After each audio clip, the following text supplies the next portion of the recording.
होलिका दहन की रात के 12 बजे उस व्यक्ति की सांसें थमती हैं और धुलेंडी की सुबह-सुबह करीबन 9 बजे उसकी आंखें खुल जाती हैं। वो मरकर जीवित हो जाता है और इस चमत्कार को देखकर गांव वालों में खुशी की लहर दौड़ जाती है। जो गांव वाले बहुत परेशान थे, रात भर जिन्होंने मातम मनाया था, आज उन सब के अंदर एक बहुत ही खुशी की प्यारी सी लहर थी। आइए जानते हैं कैसे ये चमत्कार होता है, कहाँ की ये घटना है, कैसे-कैसे ये सब कुछ हुआ था। नमस्कार, मैं महक चौधरी आज आपके सामने फिर से पुनर्जीवन की कहानी लेकर आई हूँ। एक मरकर जीवित हुए व्यक्ति की कहानी लेकर आई हूँ। व्यक्ति का नाम मोहन है। मोहन एक गाँव में रहता है। उस गाँव में वो अकेला ही रहता है, माता-पिता हैं, काफ़ी बुजुर्ग है। घर का कमाने वाला अकेला व्यक्ति था। ये कहानी करीबन 200 साल पहली है और ये कहानी राजस्थान के एक छोटे से गाँव की है। वो अपने घर में रहता है, घर का अकेला कमाने वाला है।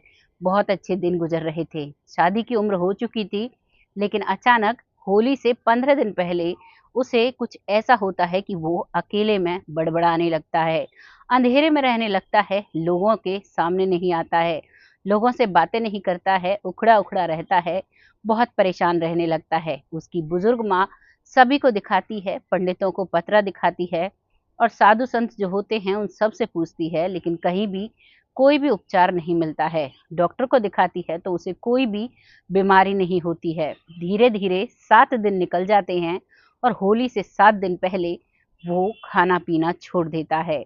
जब लगातार खाता-पीता नहीं है तो दिन-ब-दिन वो कमज़ोर होने लगता है। धीरे-धीरे वो 7 दिन भी पूरे होने लगते हैं और अब मोहन चलने की हालत में भी नहीं होता है। तभी वहाँ पर महादेव बाबा आते हैं, उनका नाम महादेव बाबा था और वो अचानक से आते हैं, किसी को भी उनका पता नहीं होता है और वो आते हैं और उसी दरवाजे पर आकर कहते हैं, भिक्षा दीजिए। वो बुजुर्ग महिला भिक्षा लेकर आती है और उन्हें भिक्षा देती है। जब वो वापस चलने लगते हैं, तो वो कहती है कि बाबा, मेरा बेटा बहुत परेशान है, अगर आपके पास कोई उपाय हो तो बताइएगा ज़रूर। तभी वो महादेव बाबा कहते हैं कि माँ, आपके बेटे का तो पुनर्जीवन होगा और बहुत जल्द होगा। आप इंतज़ार करिए, बस आपको एक काम करना है, जब होलिका दहन हो, तो उस समय इसे होलिका दहन के पास लेकर जाना है। जब वो सारी प्रक्रिया बताने लगते हैं, तो वो बुजुर्ग अम्मा उस महाराज के पैरों में लेट जाती है और कहती है कि महाराज, साधु बाबा, आप ही इस प्रक्रिया को कर दीजिए क्योंकि मुझे बहुत डर लग रहा है। अगर मेरे बेटे को कुछ हो गया, तो हमारा तो कोई सहारा भी नहीं है। वो बुजुर्ग महाराज जो हैं, वो वहीं पर रुक जाते हैं, उसी गाँव के मंदिर पर रहने लगते हैं। अब बीते 3 दिन हो जाते हैं और होलिका दहन की शाम आ जाती है।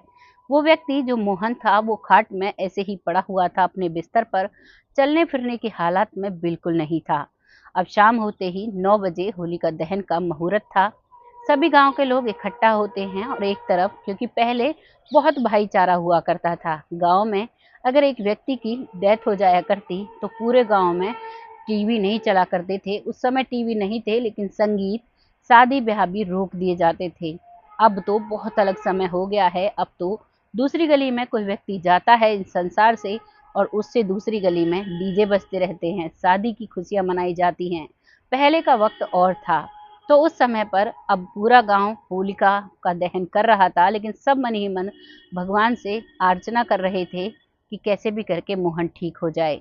अब वो साधु बाबा मोहन को लेकर आते हैं। मोहन की माँ, मोहन के पिता उसके साथ होते हैं और होलिका की जो अग्नि प्रज्वलित हो रही थी, वहाँ पर उसे पकड़कर खड़ा किया जाता है और उन्हें पकड़कर उन्हें वहाँ उस परिक्रमा करवाई जाती हैं। करीबन 7 परिक्रमा होली दहन की करवाई जाती हैं। परिक्रमा करने के बाद वो धड़ाम से ज़मीन पर गिर जाता है। उसकी चलने की हिम्मत नहीं रहती और अब उसे ले जाकर बिस्तर में लिटाया जाता है। इस प्रक्रिया में करीबन 10 बज जाते हैं और उसकी माँ उसके पास होती है। गाँव वाले सब सोने के लिए तैयार हो जाते हैं, लेकिन 2-4 लोग वहीं पर बैठे हुए हुक्का गुड़गुड़ा रहे थे। रात के करीबन 12 बजते हैं और मोहन की सांसें थम जाती हैं। उसकी माँ रोती हुई बाहर आती है। उसका पिता बाहर बैठक पर बैठा हुआ था।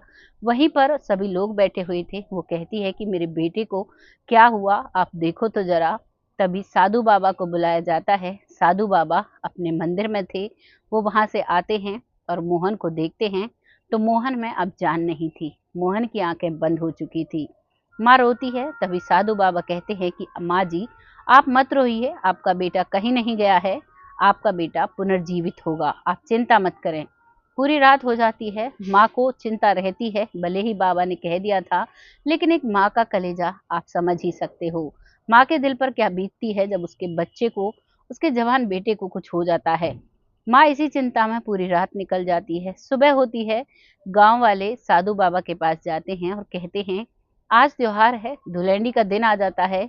ये धुलेंडी का दिन जिस दिन राधा रानी के साथ कृष्ण भगवान ने होली संगीत रास किया था, उसी समय का ये दिन था।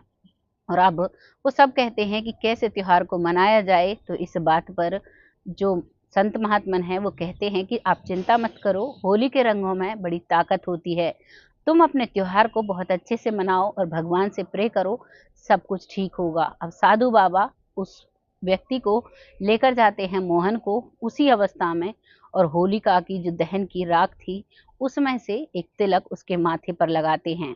माथे पर तिलक लगाते ही वो आंखें खोल लेता है और वो बोलने लगता है कि क्या हुआ था। सभी पूछते हैं कि तुम्हें क्या हुआ था, तो वो कहता है मैं आप सबसे पूछ रहा हूँ क्या हुआ था।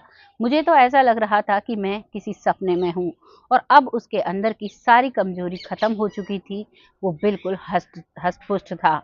सब देखकर इस चमत्कार को सब जय जयकार करने लगते हैं, और होलिका मैया की जो अग्नि जलती है उसके बाद जो उसकी राख बचती है उसे सभी अपने घरों में ले जाते हैं, सभी बच्चे बुजुर्ग सभी के माथे पर लगाते हैं। उसी दिन से ये प्रचलन चलता हुआ आ रहा है कि होलिका दहन जब होता है तो उस दिन सारी बुराइयां जलकर नष्ट हो जाती हैं, और जब दूसरा दिन धुलेंडी का आता है तो शीतल जल से उन सब पर जो भी कोई बुरी शक्ति थी या बुरी चीजें होती हैं उससे शांत हो जाता है।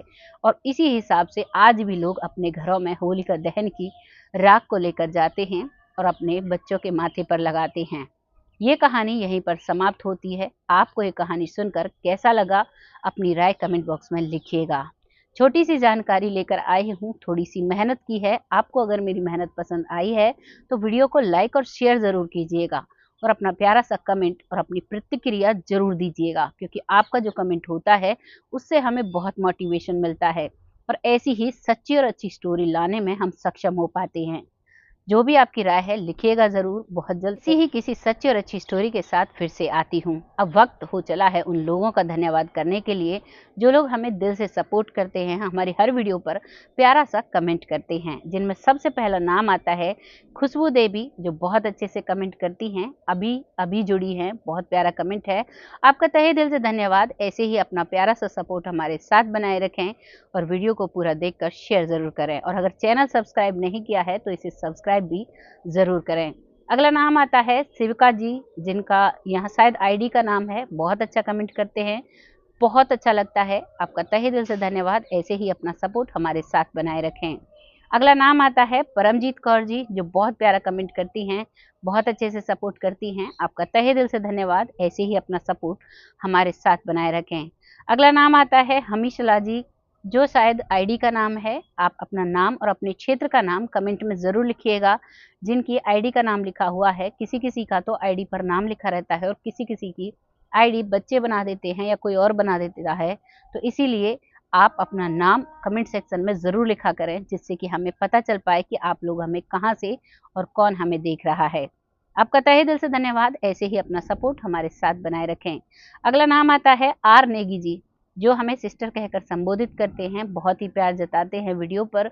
आपका तहे दिल से धन्यवाद। ऐसे ही हमें सपोर्ट करते रहें। अगला नाम आता है सुशीला देवी जी, जो बहुत अच्छे से कमेंट करती हैं, बहुत प्यारे कमेंट होते हैं। आपका तहे दिल से धन्यवाद। ऐसे ही अपना सपोर्ट हमारे साथ बनाए रखें। अगला नाम आता है शिवम शर्मा जी, जो बहुत अच्छे से सपोर्ट करते हैं, बहुत प्यारे कमेंट लिखते हैं। आपका तहे दिल से धन्यवाद। ऐसे ही अपना सपोर्ट हमारे साथ बनाए रखें। अगला नाम आता है विपिन कुशवाहा जी, जिनके बहुत समय से हमारे साथ जुड़े हुए हैं, बेटी कहकर संबोधित करते हैं।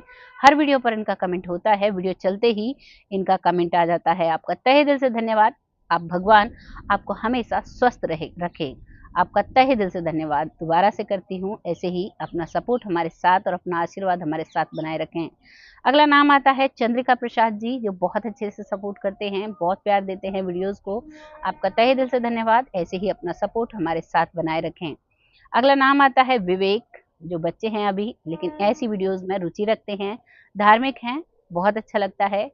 ऐसे ही अपने जीवन को सफल बनाते रहें, अच्छी-अच्छी जानकारी पाते रहें, अपने फ्यूचर में बहुत आगे जाएँ, करियर को बहुत अच्छा बनाएँ। यही भगवान से दुआ है, यही हमारा आशीर्वाद आपके साथ है। अगला नाम आता है लखविंदर जी, जो बहुत अच्छे से सपोर्ट करते हैं, बहुत प्यार से कमेंट करते हैं, आपका तहे दिल से धन्यवाद। ऐसे ही अपना सपोर्ट हमारे साथ बनाए रखें। अगला नाम मंजू चौधरी जी, जो बहुत अच्छे से सपोर्ट करती हैं और बहुत ही अच्छे-अच्छे कमेंट करती हैं, काफ़ी बड़े-बड़े कमेंट करती हैं, आपका तहे दिल से धन्यवाद। अगला नाम आता है आलोक शर्मा, जो बहुत अच्छे से सपोर्ट करते हैं, आपका तहे दिल से धन्यवाद। अगला नाम आता है जमुना जी, जो बहुत प्यारे कमेंट करती हैं, बहुत बड़े-बड़े कमेंट करती हैं, आपका तहे दिल से धन्यवाद। ऐसे ही अपना प्यार और सपोर्ट हमारे साथ बनाए रखें, जिससे कि हम आगे बढ़ते रहें। और जिनके नाम रह गए हैं, अगली वीडियो में ज़रूर ले लिए जाएँगे, क्योंकि नाम लेने में काफ़ी समय चला जाता है। बहुत से व्यूवर्स जो नए जुड़ते हैं, उनको थोड़ा अजीब लगता है, तो इसीलिए माफ़ी चाहूँगी, जिनका भी रह गया है, अगली वीडियो में ज़रूर लिया जाएगा। तो ऐसे ही अपना सपोर्ट और प्यार हमारे साथ बनाए रखें, जिससे कि हम आगे बढ़ते रहें। बहुत जल्द ऐसी ही सच्ची और अच्छी स्टोरी के साथ आती हूँ, तब तक आप सब खुश रहें, आबाद रहें, अपने जीवन में काफ़ी तरक्कियाँ पाएँ। जय हिंद, जय भारत।